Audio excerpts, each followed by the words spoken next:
കൃപാസനം പത്രം ഫെബ്രുവരി 2026 പാർട്ട് 7.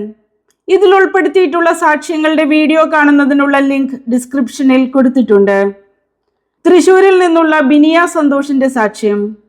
40 ലക്ഷം രൂപ റെഡിയാക്കി വയ്ക്കാനായിരുന്നു ഡോക്ടർ പറഞ്ഞത്. ജോസഫ് അച്ഛന്റെ കൈവയ്പ് പ്രാർത്ഥനയ്ക്ക് ശേഷമുള്ള സ്കാനിംഗ് റിപ്പോർട്ട് കണ്ട് ഡോക്ടർ അത്ഭുതപ്പെട്ടു. എന്റെ ഭർത്താവിന് മഞ്ഞപ്പിത്തം എന്ന ലിവറിന് കംപ്ലൈന്റും പിത്താശയക്കല്ലും ഉണ്ടായിരുന്നു. ഡോക്ടറെ കണ്ട് സ്കാൻ ചെയ്തപ്പോൾ എത്രയും പെട്ടെന്ന് ലിവർ മാറ്റിവെക്കണമെന്നും 40 ലക്ഷം രൂപ റെഡിയാക്കി വെക്കാനും പറഞ്ഞു. ഞങ്ങൾ വളരെ വിഷമിച്ചിരിക്കെ ഞങ്ങൾക്ക് കുറച്ച് പൈസ തരാനുണ്ടായിരുന്നവരെ വിളിക്കുകയും അവർ കൃപാസനത്തിൽ പോയി പ്രാർത്ഥിക്കാൻ പറയുകയും ചെയ്തു.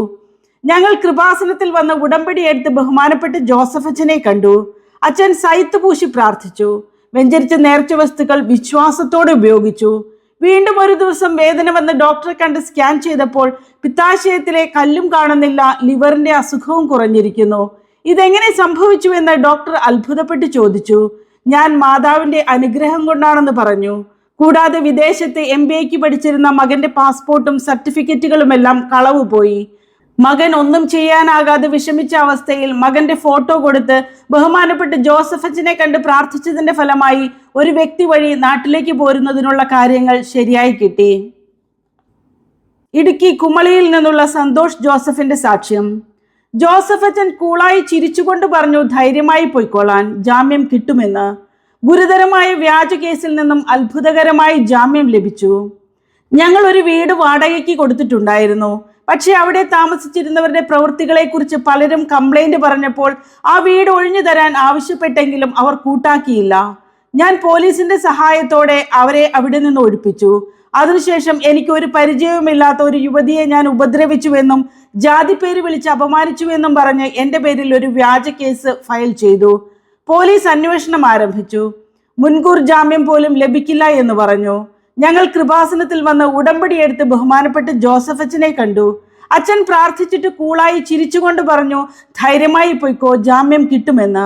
ഉടമ്പടി എടുത്ത് 30 ദിവസം കഴിഞ്ഞപ്പോൾ ഹൈക്കോർട്ടിൽ നിന്നും മുൻകൂർ ജാമ്യം ലഭിച്ചു. തൃശൂർ വരന്തരപ്പള്ളിയിൽ നിന്നുള്ള റിജി പ്രിൻസിന്റെ സാക്ഷ്യം. അവർ ഡെയിലി ബ്രെഡിൽ ആധാരം വെച്ച് പ്രാർത്ഥിച്ചു. 11 വർഷമായി വിൽക്കാൻ പറ്റാതെ ഒത്തിരി തടസ്സങ്ങളിൽ കിടന്ന സ്ഥലം വിറ്റുപോയി. ഞങ്ങൾക്ക് ചെന്നൈയിൽ ഓഹരിയായി കിട്ടിയ സ്ഥലം വിൽക്കുന്നതിന് 11 വർഷമായി ശ്രമിക്കുന്നു. ഒരുപാട് നേർച്ചകൾ നേർന്നു. പലരും വന്ന് സ്ഥലം കാണുമെങ്കിലും വഴിയില്ലാത്തത് കൊണ്ടും ഒരു വശം പുഴയുടെ ഭാഗവുമായതിനാലും ആർക്കും ഇഷ്ടപ്പെടാറില്ലായിരുന്നു. ഞങ്ങൾ കൃപാസനത്തിൽ വന്ന് ഉടമ്പടി എടുത്ത് പരിശുദ്ധ അമ്മയോട് മുട്ടിപ്പായി പ്രാർത്ഥിച്ചു. ബഹുമാനപ്പെട്ട ജോസഫ് അച്ഛനെ കണ്ട് പ്രാർത്ഥിക്കുകയും വെഞ്ചരിച്ച നേർച്ച വസ്തുക്കൾ ഉപയോഗിക്കുകയും അവർ ഡെയിലി ബ്രെഡിൽ ആ സ്ഥലത്തിന്റെ ആധാരം വെച്ച് പ്രാർത്ഥിക്കുകയും 15ാമത്തെ പുതുക്കലിന് ശേഷം ഒരു പാർട്ടി വന്ന് സ്ഥലം കാണുകയും ഒരുപാട് തടസ്സങ്ങൾ പറഞ്ഞുവെങ്കിലും പരിശുദ്ധ അമ്മയോട് പറഞ്ഞ അതേ റേറ്റിൽ തന്നെ ആ സ്ഥലം വിറ്റുപോകുന്നതിനും പരിശുദ്ധ അമ്മ അനുഗ്രഹിച്ചു.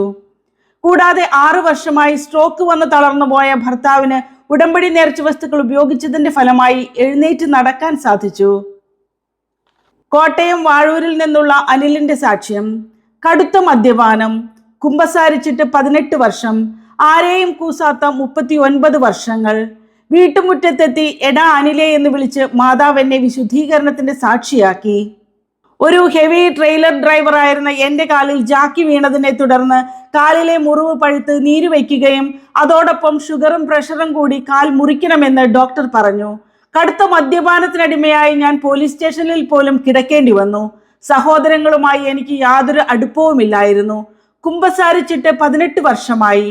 ആരെയും കൂസാതെ 39 വർഷം ഞാൻ ജീവിച്ചു. ഹോസ്പിറ്റലിൽ കിടക്കുന്ന സമയത്ത് കൃപാസനത്തിൽ ഉടമ്പടി എടുത്തിരുന്ന എൻ്റെ സഹോദരി വന്ന് വെഞ്ചരിച്ച ഉപ്പും ഒരു കൃപാസനം പത്രവും എനിക്ക് തന്നു. ഞാൻ പത്രം വായിക്കുകയും ഉപ്പ് ഉപയോഗിച്ചതിൻ്റെയും ഫലമായി മുറിവ് കരിയാൻ തുടങ്ങി. പിന്നെ ഞാൻ വന്ന് ഉടമ്പടി എടുത്ത് പ്രാർത്ഥിച്ചു.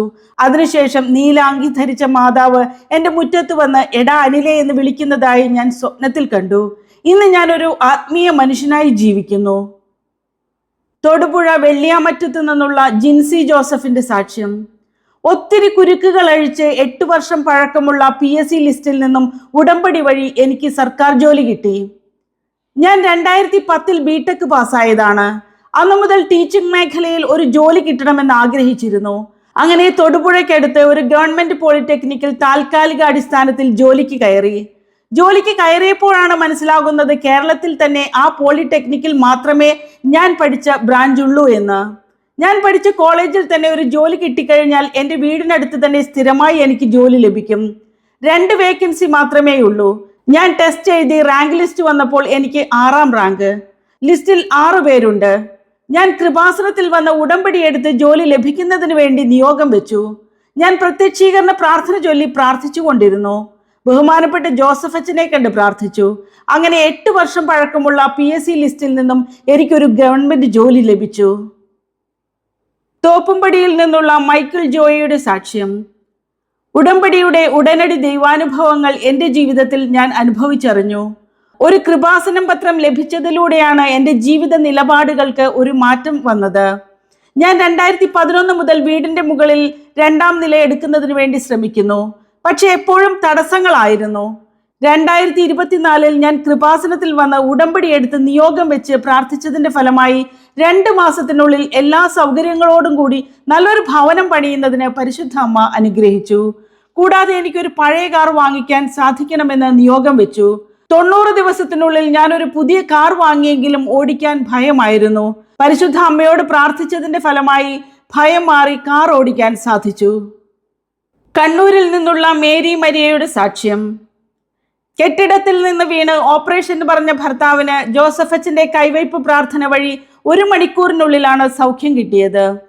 കാർപ്പന്ററായി ജോലി ചെയ്യുന്ന എൻ്റെ ഭർത്താവ് ജോലി സ്ഥലത്ത് വെച്ച് വീടിന്റെ മുകളിൽ നിന്ന് താഴെ വീണ് ഹോസ്പിറ്റലിൽ എത്തിച്ചു. സ്കാൻ ചെയ്തപ്പോൾ വയറിന് താഴെ എല്ലുകൾക്ക് ഗ്യാപ്പും നട്ടെല്ലിന് വളവുമുണ്ട്, സർജറി വേണമെന്നും മംഗലാപുരത്ത് പോകണമെന്നും ഡോക്ടർ പറഞ്ഞു. ഞങ്ങൾ കൃപാസനത്തിൽ വന്ന ഉടമ്പടി എടുത്ത് ബഹുമാനപ്പെട്ട ജോസഫ് അച്ഛനെ കണ്ടു.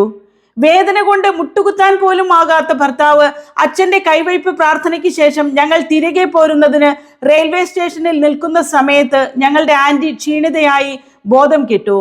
വേദന കൊണ്ട് മുട്ടുകുത്താൻ പോലും ആകാത്ത ഭർത്താവ് അച്ഛന്റെ കൈവയ്പ് പ്രാർത്ഥനയ്ക്ക് ശേഷം ഞങ്ങൾ തിരികെ പോകുന്നതിന് റെയിൽവേ സ്റ്റേഷനിൽ നിൽക്കുന്ന സമയത്ത് ഞങ്ങളുടെ ആന്റി ക്ഷീണിതയായി ബോധം നഷ്ടപ്പെട്ടു. ട്രെയിൻ വരുന്ന സമയമായതിനാൽ ഭർത്താവ് ആന്റിയെ വാരിയെടുത്ത് ഓവർബ്രിഡ്ജ് കയറി ട്രെയിനിൽ കയറ്റി. നടക്കാൻ പോലും പറ്റാതിരുന്ന ഭർത്താവിന് വലിയ സൗഖ്യം ലഭിച്ചു. മാവേലിക്കരയിൽ നിന്നുള്ള സുനിയുടെ സാക്ഷ്യം. എൻ്റെ കുഞ്ഞിൻ്റെ കിഡ്നിയിലെ 5 കല്ലുകൾ ജോസഫ് അച്ഛൻ തൈലം പൂശി പ്രാർത്ഥിച്ചപ്പോൾ അപ്രത്യക്ഷമായി. എൻ്റെ മകൾക്ക് പനി വന്നു. നല്ല വിറവലുണ്ടായിരുന്നു. ഡോക്ടറെ കണ്ട് യൂറിൻ ടെസ്റ്റ് ചെയ്തപ്പോൾ ബ്ലഡിന്റെ അംശം കണ്ടു. സ്കാൻ ചെയ്തപ്പോൾ കിഡ്നിയിൽ 5 കല്ലുണ്ടെന്ന് പറഞ്ഞു. പെട്ടെന്ന് തന്നെ മെഡിക്കൽ കോളേജിലേക്ക് റെഫർ ചെയ്തു. ഞങ്ങൾ കൃപാസനത്തിൽ വന്ന ഉടമ്പടി എടുത്ത് ബഹുമാനപ്പെട്ട ജോസഫ് അച്ഛനെ കണ്ടു. അച്ഛൻ സൈത്ത് പൂശി പ്രാർത്ഥിച്ചു. വെഞ്ചരിച്ച് നേർച്ച വസ്തുക്കൾ ഉപയോഗിച്ചു. അതിനുശേഷം കോട്ടയം മെഡിക്കൽ കോളേജിൽ ചെന്ന് സ്കാൻ ചെയ്തപ്പോൾ കുഞ്ഞിന് എന്തു പറ്റിയതാണ്, ഇതിൽ ഒന്നും തന്നെ കാണുന്നില്ലല്ലോ, കുഞ്ഞിനൊരു കുഴപ്പവുമില്ലല്ലോ എന്ന് പറഞ്ഞു. കുഞ്ഞിന് പൂർണ്ണ സൗഖ്യം ലഭിച്ചു. കോട്ടയം പാലായിൽ നിന്നുള്ള ഉഷയുടെ സാക്ഷ്യം.